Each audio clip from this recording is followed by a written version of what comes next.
and the new ramp trial.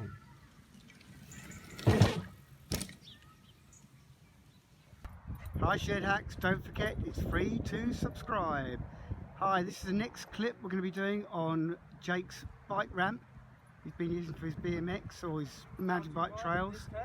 Been all over the country, and here we are. This is the latest version, Shedhacks. We'll show you how it's made. Anything else to add, Jake? It's just a bit shorter than the bike, and it's not too heavy actually. No, it's pretty good. So it's a even couple got of a feet long. handle. Oh yeah, we'll show you how it's put together. We can lift it up, and we're going to make a little compartment for your spanners and so forth at the back. Right, Jake. So we are making this bicycle ramp for your BMX. No, not your BMX, your mountain bike. Yeah. Or I suppose for either, really. I can see you've done a really good job on this. Yeah. Made out of plywood. All one sheet of plywood. Right, and it's about 1.2 metres long. And it's a foot high from here to here. So about 300 odd millimetres high. It looks a little taller than that, but yeah, looks great. So put it on its side so the viewers can see the structure of the ramp. That's what they call it, the structure. And I can see you've got all those little support pieces in there. Yeah. Made from what, more plywood? And those were made from scrap bits of plywood, and these were made from scrap bits of wood. Okay, some pretty strong bits there though, I can see. Looks like pine wood in the middle, as well as the plywood. Yeah, I can see that. Just show the viewers that.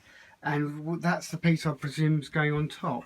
Yeah, so the way we're going to do this is we're going to get this piece of plywood, and as you can see there's a massive gap.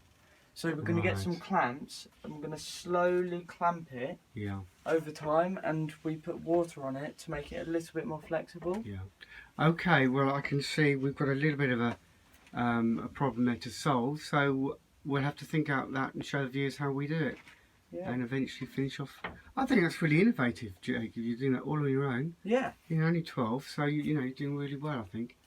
Well done. Good for Shedhacks, that one. So Dad, you may ask how I made the curve. Yes, Jake, it looks really constant, and you know, these curves are probably quite tricky to do, so explain if you can. Well, what I did is I used a ratio of 1 to 3, so every 1 centimetre here, it drops down 1 centimetre.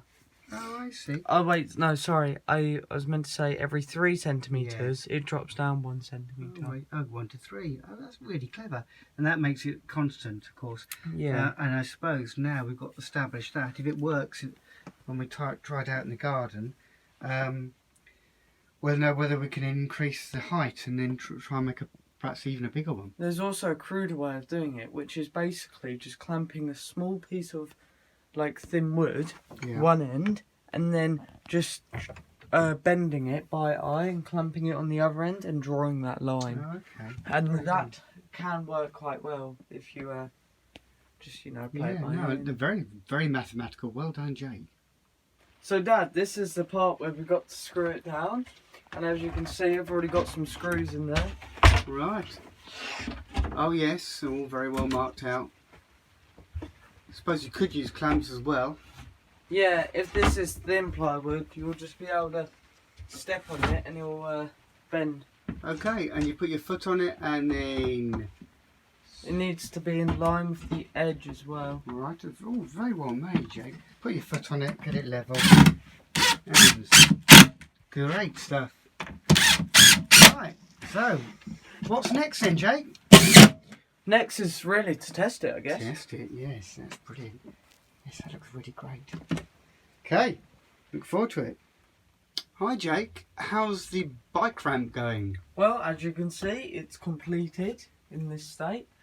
And there's a couple of things that I didn't mention, but I thought I'd better mention. So, I found that if I put that bit of wood along there, it just makes the ramp look a bit more complete and not just a blunt edge there. Makes it a bit safer, I suppose, as well, if you fall on it. Yeah. And I also put these black lines mainly for style points, but I also put them there so I know not to go over the black lines. Yeah, and to stay in between them. And you can't see it, but I've also added another support in the middle because I noticed it needed one. Well, perhaps lift it up and we'll show the viewers. Oh, it's yes. right there. Okay. And it's actually made lift out it right up so I can just sit underneath. Yeah. Okay. Brilliant. Looks good actually, that. You know. Right. So the next thing is to test it, I suppose. Yeah. Are we going to show them any other construct? We've got the handle on it. Show them the handle. Oh yeah, the handle. Yeah, the handle's really handy because you've designed it so the curve goes around the body, and if you lift it up, and it's all balanced. Yeah. It may be a little heavy on the rear, but it's all right. I think it's pretty effective. Well done. Good one, that, Jake. Well done.